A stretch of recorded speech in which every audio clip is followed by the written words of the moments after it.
Cafodd Owen Morgan Edwards I eni mewn tyddyn to gwell a llawr pridd iddo. Enw I gartref oedd Coed y Pridd.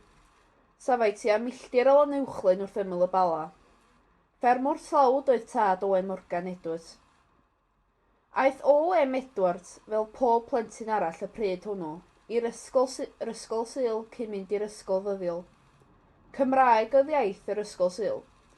Cymraeg oedd iaith gyntaf pawb yn yr ardal, ond doedd neb yn siarad Cymraeg yn yr ysgol ddyddiol. Saesneg oedd popeth yno, bod pob un o'r plant yn dod o gartrefi Cymraeg.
Saesneg oedd popeth yno, bod pob un o'r plant yn dod o gartrefi Cymraeg.